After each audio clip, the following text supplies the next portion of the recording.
மதுரை திருமங்கலம் அருகே சத்திரப்பட்டி காவல் நிலையம் சூறையாடப்பட்ட வழக்கில் போலீசார் இருவரை கைது செய்து விசாரணை மேற்கொண்டு வருகின்றனர். கூடுதல் தகவல்களை தருகிறார் எமது செய்தியாளர் ராஜ்குமார். ராஜ்குமார், வணக்கம். முழு விவரங்கள் என்ன? வணக்கம். மதுரை திருமங்கலம் அருகே சத்திரப்பட்டி காவல் நிலையம் அடித்து நொறுக்கப்பட்டு அதில் தலைமறைவாக இருந்த பிரபாகரன், அவரது நண்பர் ஐயனார் ஆகிய இருவரை விருதுநகர் மாவட்டம் அல்லம்பட்டி சோதனை சாவடி அருகே போலீசார் கைது செய்து தற்போது மதுரை மாவட்ட போலீசாரிடம் ஒப்படைத்து தொடர்ந்து விசாரணை நடைபெற்று வருகின்றது.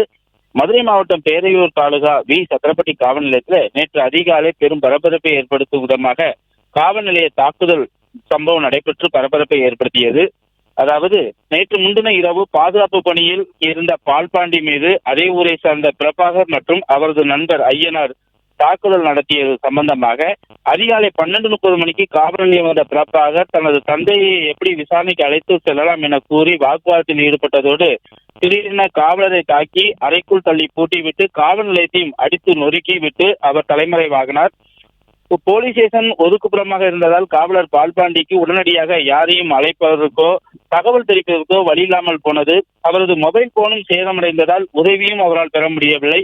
அதிகாலையில் தான் அந்த வழியாக சென்றவரை சன்னல் வழியாக பால்பாண்டி உதவிக்காக அழைத்த நிலையில நடந்த தகவல்களையும் அவரிடம் கூறிய அதன் பின்பாக மாவட்ட காவல் கண்காணிப்பாளருக்கு தகவல் தெரிவிக்கப்பட்டது. உடனடியாக சம்பவ இடத்துக்கு விரைந்து வந்த காவல் கண்காணிப்பாளர் அரவிந்த் நேரில் ஆய்வு மேற்கொண்டார். விசாரணையில் பிரபாகர் மீது ஏற்கனவே 3 கொலை வழக்குகள் இருப்பதுடன் குண்டர் சட்டத்தின் கீழும் அவர் கைது செய்யப்பட்டிருப்பதும் தெரிய வந்தது.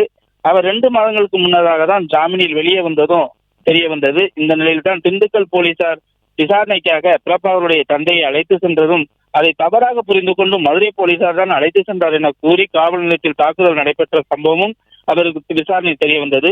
இதன் பின்புதான் இந்த சம்பவம் பிளே ஸ்டோர் மற்றும் ஆப் ஸ்டோரில் இருந்து பாலிமர் செயலியை QR கோடு மூலம் பதிவிறக்கம் செய்யுங்கள். செய்திகளை உடனுக்குடன் பெறுங்கள்.